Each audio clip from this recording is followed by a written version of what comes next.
Ex Machina is directed by Alex Garland and stars Alicia Vikander, Oscar Isaac, and Domhnall Gleeson. It tells the story of Gleeson's character Caleb, who works for a company called Blue Book, who are this world's equivalent of a rather large search engine that we all know and love and who shall remain nameless. And he wins an internal company competition to go and visit the somewhat reclusive, incredibly rich owner of the company, Oscar Isaac's Nathan, at his home. When Caleb meets Nathan, it quickly becomes obvious that Nathan had an ulterior motive for giving this prize. He has created an AI and needs someone to perform the human element of the Turing test with the AI to find out, to prove once and for all whether it is a true AI, whether this creation of Nathan's Ava has true consciousness. Caleb accepts this offer, and over the course of several interviews with Ava, several stages of the Turing test, he will encounter love, hate, deception, deceit, and a lot of stuff in between. Now, the thing is, that very basic overview of the plot of this film really doesn't go into it at all. The simple fact is that this is one of the best sci-fi films I have ever seen. This is one of the best films I have ever seen. The fact that it comes from a first-time director, I find almost unbelievable. Alex Garland has a lot of writing and production credits to his name. He was a writer on Dread. He was a writer on Sunshine. He was a writer on The Beach 15 years ago. But this is the first time he has both written and directed a film. And what he has achieved is absolutely amazing. Nothing short of that. This film goes into those basic ideas that I highlighted earlier, love and hate, etc.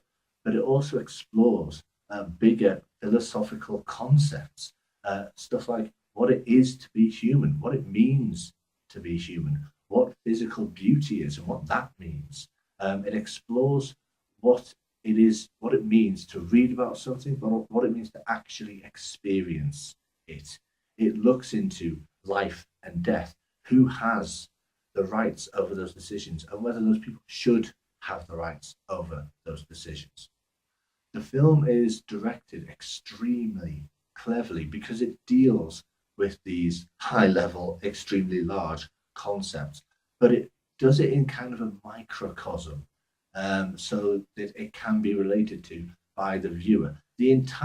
Almost the entire film is located purely in 4 or 5 rooms of Nathan's house, plus some exterior shots. This makes everything manageable for the viewer. We can sort of relate to the environment that the characters are in while they deal with these concepts that have baffled humanity for centuries, for millennia. Alex Garland's directing and the cinematography really come to the fore in this as well. All of the interior shots within Nathan's house, they're all very clean, very cold, quite hygienic, almost emotionless. Whereas all the exteriors, they're all beautifully shot, but they're all full of life. They're all incredibly vibrant, and they're teeming with life, and you can really feel that through the camera, through the lens. In keeping with the small scale in terms of locations that the film maintains, this is also the case with the cast. There's only 3 main lead roles. There's Nathan, played by Oscar Isaac, and my God, does that guy have good film choices. I mean, he is an excellent actor, but he's now in 2 of my all-time favourite films, this and Drive. And when you combine a guy who is an extremely good actor with great film choices, that's a powerful combination. And in this, he balances the character really well. He has that enthusiasm for what he has achieved in Ava, but there's always that something below the surface that you're not quite sure about. You're never fully confident in him, you never fully trust him. Then there's Caleb, played by Donald Gleason. I understand that he has a role as Bill Weasley in a couple of Harry Potter films. I've only ever seen the last Harry Potter film. I have no intention of seeing any of the Harry Potter films. I'm not a fan, sue me. But he he has, I think, now come very much out of the shadow of the Harry Potter franchise with, again, excellent film choices. He has done small and larger budget films, Calvary, Frank, Dread, etc. And now he is in Ex Machina. This film, by the way, has a tiny budget in comparison to certain other films, but what they've done with it is superb. And so this is another smaller budget film for him. But in this, he has the necessary naivety. I don't want to use the word, but purity, essentially. He's incredibly intelligent, but he has that naivety that was needed to go into the Turing tests with Ava as somewhat of a blank canvas to test her fully. And then we have Ava, the star of the show, played by Alicia Vikander. I'm not as aware of her previous. She's had a career before this film, but I'm simply not that aware of it. She was in Anna Karenina, I know that, along with actually Domhnall Gleeson. I haven't seen it, so I don't know if they share any scenes, but I know they were both in it. But in this, she is absolutely superb.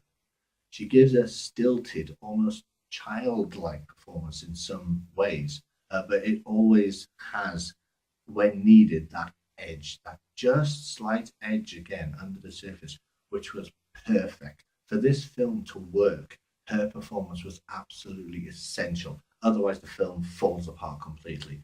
But thankfully, she is absolutely fantastic in it. Not only are all the actors in this great in their own right, but they all work really well together. There's a lot of scenes with just Nathan and Caleb, and these two have just met each other. There's going to be a lot of that sort of forced jovialty that people would have together.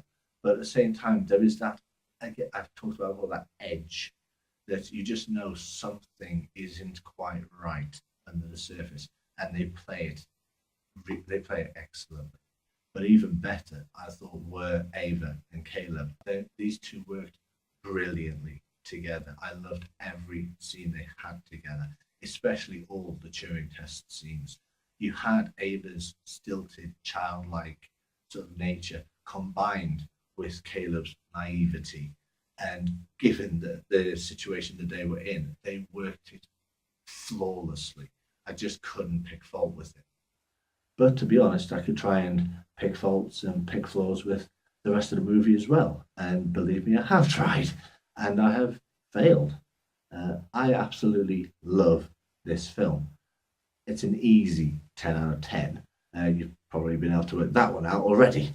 But I don't just think it's one of the best sci-fis I've ever seen. This is one of the best films I've ever seen. I think it's an absolutely stunning piece of work. And for a first-time director, it's borderline astonishing. Thank you for listening to my thoughts on the film. Please let me know what you thought in the comments below. And of course, feel free to like or subscribe.